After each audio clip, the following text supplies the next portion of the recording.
Now we are here with our second guest in the studio today. Been really looking forward to meeting and interviewing John Rodden, who is in the studio with us now, who is, just an amazing community leader and advocate. John Rodden is a respected leader as well within the Irish Australian community in Victoria, serving as president of the Irish Australian Support and Resource Bureau.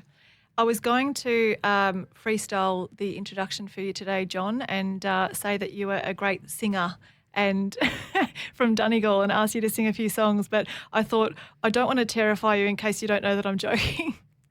You would close the station down if I'd started singing.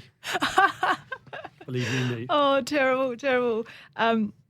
As a volunteer-driven organisation, the IASRB, which stands for, again, Irish Australian Support and Resource Bureau, has been a pillar of support for Irish Australians since the early 1970s, offering friendship and practical assistance to people facing hardship, isolation, or the challenges of settling into life in Australia. And so welcome, firstly, John. It's great to have you in the studio. Thank you, Stephanie.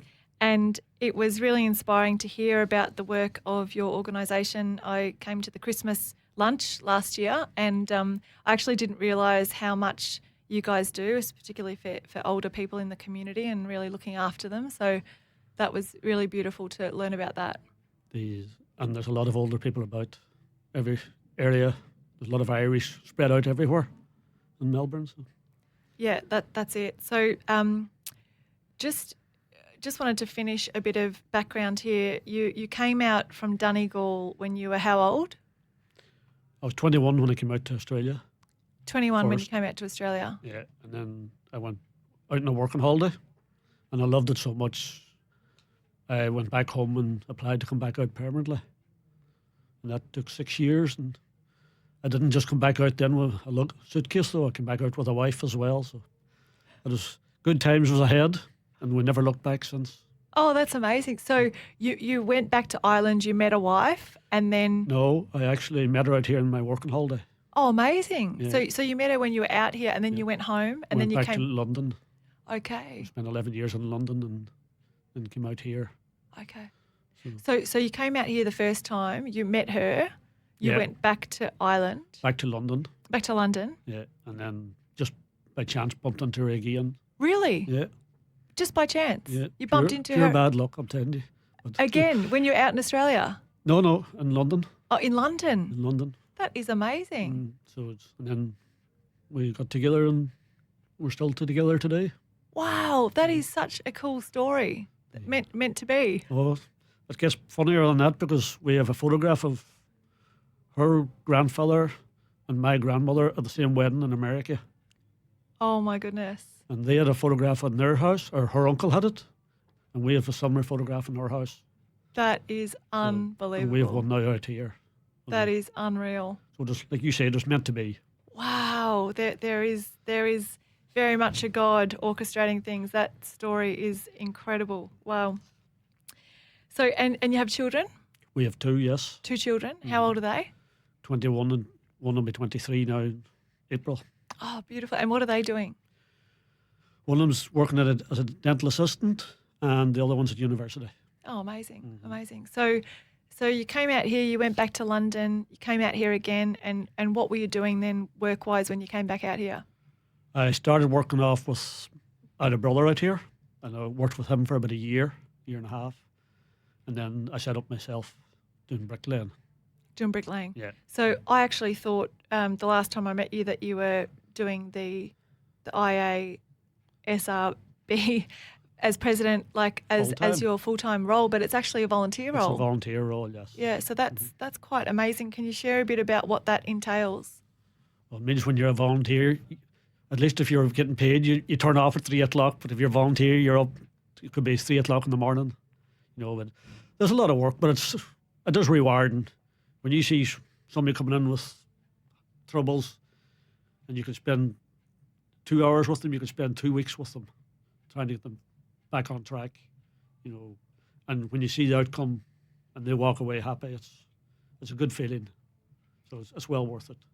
So can you paint a bit of a picture on like what types of issues can people come to the Bureau for, and how do they get help? Is there a story that illustrates the type of help that you provide? We don't actually provide the help. We provide the route to the help. So if you come in with anything at all, we'll work out how to sort it out, send you to the proper authorities that can help. And we help everybody, anybody that walks in the door. So community visits to hospitals, private homes, nursing homes, hostels, or even prisons. And there's a IPCO in Ireland is a charity organisation set up, and they help. What is it?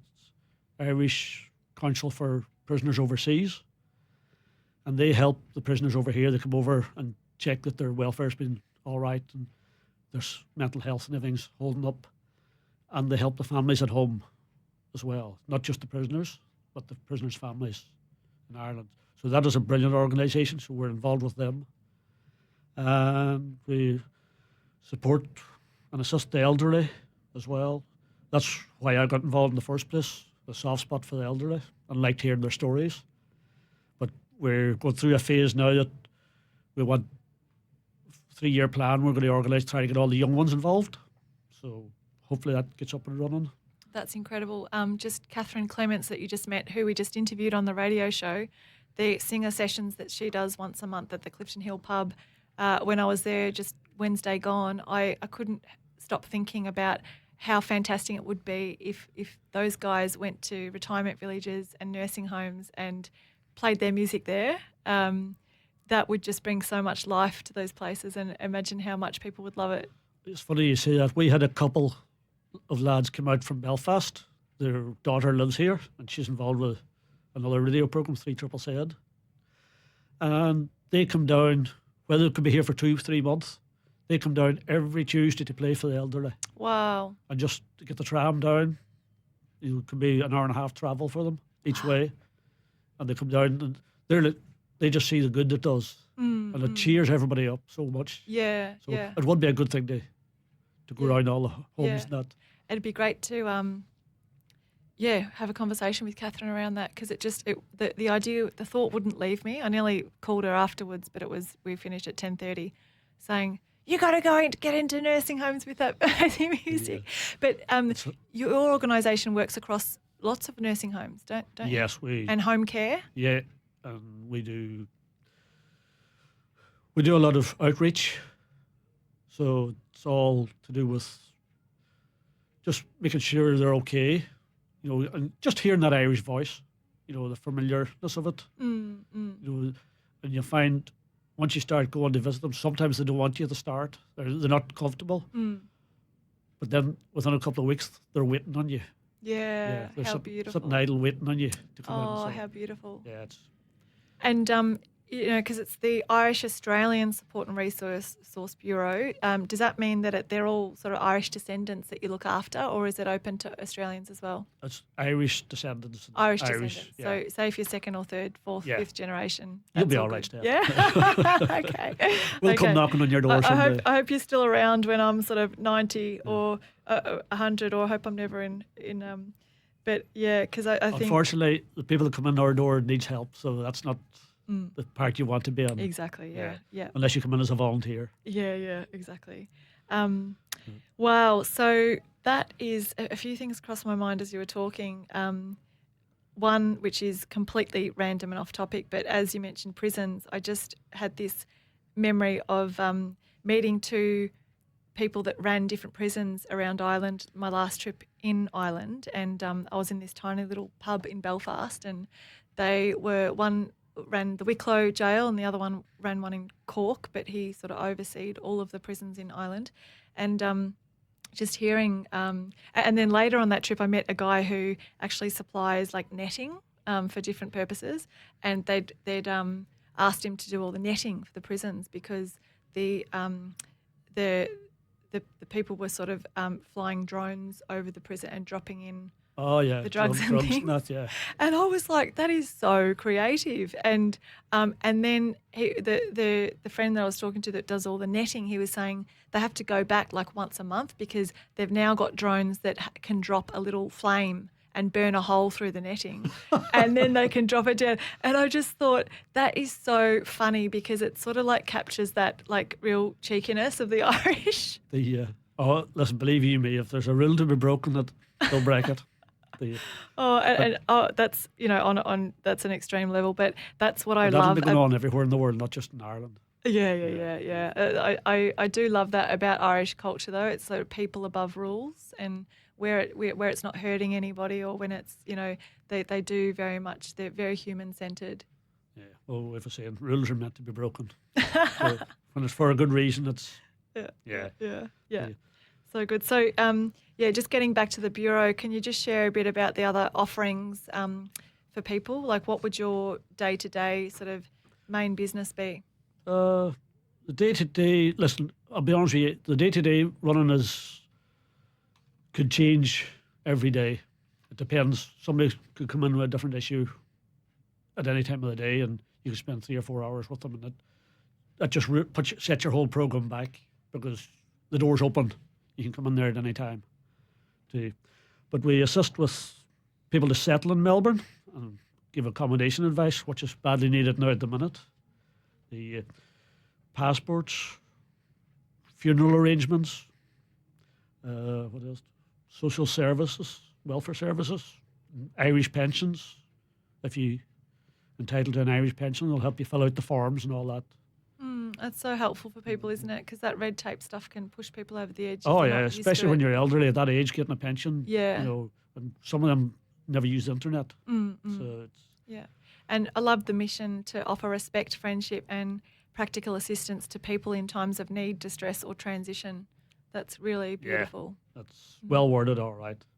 So, in terms of funding, where do you get funding from and do you need more of it at the moment? We always need more funding.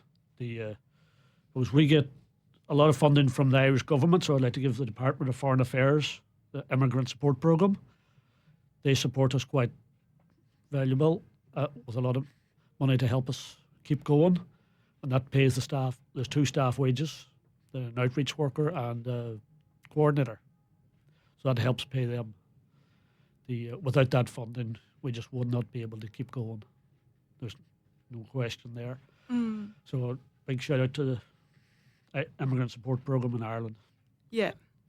Oh, that's amazing. And do you get much support from here, the Australian community? Yeah, we do. We get the Victorian Multicultural Commission. They give us a grant as well. The City of Darwin. There is other grants, available that you can apply for and receive. So the only thing about the grants is when you get a grant, you have to stick to what you applied for. Some other emergency might come up, but you cannot use that money for that other emergency. You have to. So they're very strict and regulated. Yeah, it can be a challenge when you're working with humans and different things pop up. And it doesn't always go to plan. Never does, but like I say, you work best when you're under pressure. So work things out. Yeah. Oh, amazing. And you mentioned previously that you've got a van or you've got a bus that you can take people on excursions, or you've done past excursions to Bendigo, Ballarat. Yeah, we hire a bus and just drive it down. And I was driving it one year down to Bendigo, I think it was, and I missed the turn off. So I started going down this little dirt road, and this dirt road never ended for about 5 kilometres. It seemed like 20 kilometres, but because you had to go so slow, there was potholes the size of the wheels. Wow. So it was an interesting journey. Yeah. Oh, wow. But we made it down there eventually. So yeah, I'm sure your humour sort of smoothed it over for the people. Oh, amazing. Oh, they loved it, so they did. Oh, that's so good. And that was just all elderly people for a day out. Oh, how beautiful. And you did, were you the guide as well? Did you give them a bit of information about No, where we have you're a going? guide down there, organised, and he got on the bus and he... Oh, how brilliant. He actually gave us a big load of potatoes then to leave with. Unreal. It's not a proper day trip if you don't have a bag of potatoes. No, so I had to share them out there when I got back to Melbourne. And I was just putting my hands into the bag. It took me about 2 weeks to get the blackness off my hands. Oh, my from goodness. the soil down there. Wow. I just couldn't scrub off. Oh, wow. Wow. And we're back in the studio here with our guest, our second guest for today, John Rodden. And we've just heard some very exciting news in the ad break that actually we're going to do a bit of a launch live on air. So, John, would you like to reveal what that launch is? We are no longer the Irish Australian Support and Resource Bureau. We are now the Irish Support Victoria. So that's ISA, or ISV, sorry. ISV, Irish Support Victoria, we're going to be called from now on. And I know probably myself as well, I'll still be calling it the Bureau for years to come, but it'll take a while for the name to adjust. But hopefully it's a lot easier to say. That's amazing. And when have you been running since? When were you established? Established? The Bureau. When was the Bureau established? Probably about 1970s. Okay, so it's been going for a long time. Yeah, oh yes. So it's a big thing to change a name because people get to know something as a certain name, but well, it's... this is not the first time it's changed. Okay. It used to be called the Welfare Bureau. Okay. But there was people coming in thinking that meant you were given handouts for money instead of well-being. Okay. They were saying welfare. And one lad actually came in one time and says, "Is this where you get the free flights to Ireland?" Oh, wow. Geez, that'd be good. And the woman behind the desk says, "Did you see that big long queue outside the door?" And he goes, "No." He says, "Well, if we were giving out free flights, there'd be a long queue." So that is... No, so we're the Irish Support Victoria from now on, yeah. Okay, amazing. And for those of you who might have just tuned in and missed the first bit of this interview, we're interviewing John Rodden from the Irish Australian Support and Resource Bureau, which has just renamed itself this week to Irish Support Victoria. And so Irish Support Victoria do one-on-one support for those experiencing hardship, trauma and isolation. They give assistance with housing, paperwork, legal and health referrals, outreach services including visits to homes, hospitals or nursing facilities, and community programs like weekly lunches, social events, card groups, quilting and family activities that foster connection and wellbeing. So beyond the practical support, this amazing organisation is a social hub welcoming Irish Australians of all ages to share friendship, culture and camaraderie and to help people thrive in their new communities. I really feel like that is just the care and the kindness of the Irish here in Australia to even have something like this that exists and cares for people. So really admire what you do, John, and what your team does. The team is brilliant at the moment. Is it? Yeah. You've got a great team. Good, yeah. That makes a difference, doesn't it? Makes it so much easier, yes. You know, and when everything runs smoothly, you know, like somebody said to me one time, there's a lot of hard work to make things look easy. And that's no truer saying than that. Amazing. Is there anyone that you personally would love to give a shout out to? I'm sure there's just so many, and it's a bit of a risky question even asking because all of the names, but is there anyone that you'd love to just give a special shout out to, has been generous and kind, and can you tell how they supported you? Well, first of all, I'd like to thank the whole committee. They have been outstanding this year. And McNamara and company, they do all our finances pro bono. So, well, big shout out to McNamara, Liam McNamara. Natoli lawyers keep us in line. The city of Durban. Nigel from Lonigan and Ravens. He's the funeral parlour. There's probably a lot more. So, Boyle Plumbing for helping fix the roof.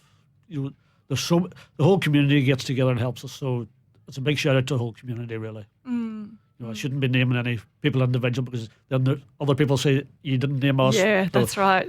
Yeah. At the end of the day, it's the whole community. Yeah. Yeah. You know, people talk about workplace culture and all that sort of thing, but the collaboration and the support that I've seen in Irish organisations here have been really, really inspiring. The way Irish people get behind each other and really support good work that's happening in the community, and it's definitely the way I've experienced Ireland as well. Just being around people, that Irish hospitality and spirit of generosity. So, and I'd like to thank Coltus and Gaelic Park and the Celtic Club. They all support us. So, you know, it's great to have them behind us. Yeah. And just to give the audience an idea, those listeners, an idea of how big the organisation is, like how many people would you be serving a year, for example, in different capacities? We could have up to 100 to 120 people at any one time, you know, going through outreach. That's a lot. And that's all over Victoria, from one side of it to the other. Mm. Predominantly, it's Melbourne, the suburbs of Melbourne, where the biggest community is, but you do get some, like, it's quite far away. Mm. Can you tell a story of, I'm sure there's been many, but just a moment that's really touched you and made you feel like, all the hours and energy and the life that you've poured into this role has been, all worthwhile? See what? Well, we had a young teacher out here, and she had to do her regional work, and she got putting up skylights or solar panels on roofs, and she fell through a skylight. She broke her back, damaged her legs, arms. Basically, she was on a brace for 6 months, maybe longer. And we had to help her out because she was doing her extra 3 months to stay another year. That stopped. So therefore, while she was lying in the hospital bed, her visa ran out. Just there was so much. Everywhere she went, she had a closed door. So it was a long process, probably about a year. But we eventually helped her enough that she got back to work, and she's back here working now again. And she's self-sufficient, so which is good. But she was in a bad way for a long time. Yeah, and that was only a young woman, like in her early mid-20s. So that is one of them. There's loads of cases, though. There's loads of them, and a lot of them's confidential too. So everything we do is confidential. Oh, that's amazing. So unless we get the permission to talk about it, we can't tell. So even some people on the committee, the person you're dealing with doesn't want the other people in the committee knowing about it. But we have to keep notes on it, and they're aware of that, just to prove to the Irish government we are doing stuff, basically, if nothing else. Yeah. What an incredible service to the community. So you were saying before that you didn't listen to a single Irish song before you came out to Australia, but then you developed a bit of a nostalgia or a love for Irish music. I'm not sure yet, but I do enjoy it now, to be honest with you. We used to call it diddly day music, and it wasn't my cup of tea when I was younger. So I don't know what happened. I must have got a bag on the head or something. Do you have any favourites? What would be your top 2, 3? No favourites. You just love it all? I just listen to anything now. Yeah. Oh, how amazing. But it has to be turned up quite loud because the hearing's starting to go. Oh, no. Oh, no, you're not even that on in age. Oh, so just really love, you're a Donegal man, and in Ireland they often say like the friendliest people on earth come from Donegal, so that's a pretty big claim to live up to. That's a big claim, all right. I've known a few that's not been too friendly towards me too. Oh, don't say that, you're going to ruin the reputation. Yeah. So just love for you to share a bit about Donegal, and if I run tours, obviously, and people come over and we visit the Donegal Dogue famine village, and we visit some, like, the landscapes are just so breathtaking over there, and people just absolutely love it. And a relative of mine lives in Buncrana, and we go there for an Irish lunch and tea and scones, jam and cream, and an Irish whiskey and Bailey's, Irish hot chocolate. Like, she was just so generous in her hospitality. Anything anyone wanted. She had like 3 cakes after lunch, and it was like we were just so full. So I really do believe that Donegal people are friendly, but can you give us a bit of an overview or a summary for someone that hasn't been to Donegal, doesn't know anything about it, and where they must go? Well, Donegal's not like it used to be. Like, the Americans used to portray us as a little backward country and little thatched cottages and all this. That's no more. I go back home now and it's unbelievable. The top of the range, everything. We're even behind here. Like, Ireland's way ahead and building houses and all that, But there's loads of places to see. Yeah, like I said, because we were kind of stuck up in the north on our own, we had to improvise, and they set up a lot of tourist attractions. And I'll name a few now. We've got the Wild Atlantic Way. That's one of the amazing ones. But you'll be doing that on the bus tour anyway, I presume. So, Fannet Lighthouse, That's another excellent. The views are stunning. You've got the beaches, some of the best beaches in the world, Downings, Port de Blas, Doe, or Bundoran Beach. You've got the Doe Famine Village, as you've mentioned. Glenveigh Castle's another great one. The walks around it are amazing. That's a day tour as well, or half a day. And there's a big restaurant there as well. There's Donegal Railway Heritage Museum. And Donegal Castle is only a few minutes away. I think it's 5 or 6 minutes drive away. So as you can see, when I go back to Donegal, I can't go anywhere else in Ireland because there's that much happening in Donegal. You've got Malmhead, Glencolnkill, Folk Village. You've got Errigal, the mountain to climb, and Muckish. You've got Wild Ireland. That is amazing too. That's another half-day visit. They've got introducing wolves back to Ireland, bears, all the natural things that were there 1,000 years ago. But the best one, I think, now is in Ballyshannon. They've got a cuddle the cow. So you can walk up to a cow and give it a cuddle. Now, I grew up on a farm, and cuddling a cow was not the thing you done. So, but it's some therapy for the animals. It's a therapy park. So I've only heard of that recently. So I must look into. I went back there last Christmas. Everything was closed down with the weather. Frost was -6.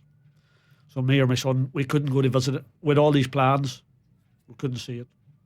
Couldn't see anything. Obviously, it wasn't safe. But there is, out in Termon, there's a sword in a rock. It's come up overnight.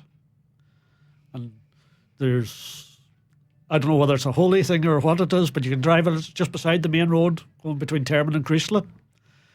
And it's just a big sword. Somebody put a sword into a rock, and nobody can get at it to pull it out or anything. So I don't know. But Donegal is wonderful. There's no doubt about it. The scenery is second to none, I reckon. Some people say Kerry's is nice. I don't think so. There couldn't be two places like that in Ireland. Such a small place. Unreal. So if that doesn't make you want to visit Donegal, I'm not sure what will, but it's absolutely stunning, such a unique part of the world that it would be so sad to leave this earth and not have visited Donegal. So thank you. Thanks so much, John, for joining us and sharing a bit about your hometown. Where exactly are you from in Donegal? A place called Kilmacrennan. Okay. Just about 7 miles outside Letterkenny. Yeah. Oh, beautiful. Yeah, unreal. We stay in Letterkenny at Dillon's Hotel. You'd probably be familiar with that one. I do. First, my cousin owns it. Really? Yeah. From Who's Belfast. your cousin? Gallagher's. The Gallaghers. Okay, because it's they might have been taken over by the McKeever group. Oh, the family. it's actually Friels on that one. Okay, yeah. So the McKeever group, they are a family run hotel business, and they've been sort of taking a few that they're so good to deal with, and they have that feel of that real Irish hospitality in their maybe hotel. they've sold it on, then I don't know. So they own Dillon's now, and 5 or 6 others up north, and they just the staff are so friendly. You get the real Irish welcome. Dillon's used to be a shop. Did it? A grocery shop. Yes. Yeah. Oh, That's yeah. where they must have had to keep the name when they sold it. Yeah. Because the Dillon's was the family that owned the shop. Yeah. Oh, And they amazing. Yeah. So good. Well, thanks so much today, John, for just sharing all that. And it's amazing work that you guys are doing at the Irish Support Victoria now. We've just launched the new name live on air. So, if anyone is interested in supporting that organisation, please feel free to look it up. What's the website, John? Well, see, the website's not set up yet because we just changed the name over by Okay. ACNC. So we were in the process of that, but the phone number is 9482 3865. Okay, beautiful. Can you say that one more time? 9482 3865. Awesome. What an incredible organisation. Thanks again so much, John. Thank you for having me. For being on the show. It's just amazing to hear about those sorts of organisations out there in the community doing incredible work to look after people, which I think, that just makes the world a better place, and people to have a better quality of life, especially when you're older. So just really amazing to hear about that. We're just about to got 10 minutes left on the show, just under, and there's a few more beautiful songs that have been requested. So we're going to go now to Home Bird, that is sung by John. How do you pronounce that Irish name? Is it Aoife Scott? Aoife. Aoife, thank God you're here. Aoife Scott. So we're going to listen to Home Bird from Aoife Scott. And so many Irish names are just so interesting. No idea how to pronounce them unless you're Irish and you've grown up learning Irish at school, which everyone who has been in Ireland needed to do, didn't they, to pass school. So we're going to listen to Home Bird from Aoife, Aoife Scott, and then come back and end the show. But just before we do that, John, a theme today on the Heartlands radio show has been St. Patrick, because we've got St. Patrick's Day coming up on the 17th. Not long away. Not long away, and there's a few other festivals that surround it as well, which we've spoken about. One is the Melbourne Celtic Festival at the Mission to Seafarers. The other one, and that's on St. Patrick's Day itself, and amazing musicians. Catherine Clements, who we had on earlier, is going to be playing there, and so is Cora Brown that we had on last week. And then we've got the 22nd, which is the Edinburgh Gardens, and you probably know a bit more about that. Do you want to share a bit more about that particular festival? Yeah, Edinburgh Gardens is all organised by volunteers as well, and they do an amazing amount of work just to get it going, up and run, and to keep it running. You don't realise how hard these things are. So it's a family day event, and there's a lot of people advertising. There's wares there, but there's loads of food trucks, ice cream trucks. Last year we were rained out for a while, and then just got better then. But I thought it was going to be called off, but it was lucky enough it wasn't. They do tug of war. They do games. They have a big tent for kids. Face painting, the usual crowd, and loads of singers. And they have a raffle in for a trip to Ireland. Unreal. So raffle prize from Emerald Travel. Oh, amazing! Yeah. So we're going to have Chris, who works at Emerald Travel, on the radio show in a couple of weeks. And the third festival is the 29th of March. We have the Highland Games Festival, which is celebrating the Celtic cultures. We've got lots of Scottish stalls there with clan associations, a lot of bagpipers, just a really, really awesome day out marooned away for the Melbourne Highland Games. So be sure to look that one up too. You have another one in St Kilda, another Irish one. That's right. That's for the young. That's the week before. And what date is that one? Do you know? That's on the Saturday and the Sunday. Okay, so that would be. Yeah, around, because I think the 17th falls on a Tuesday, is it? This year, let me just see. The 17th is a Tuesday, so that would probably be the 21st, 22nd, or the weekend before. You said 14th, the weekend before, 15th. yeah. Okay, so the 14th, 15th, there's another St Kilda festival celebrating, and that would be just loaded with the Irish. They all. Yeah. They're all they have all a family there. day the first day, and the second day is for. Yeah. I think that's the way it works. Okay, amazing. All right, well, thank you so much, John. It was an absolute privilege to have you on the radio show today, and really grateful and well done again on the work that you do. Thank you.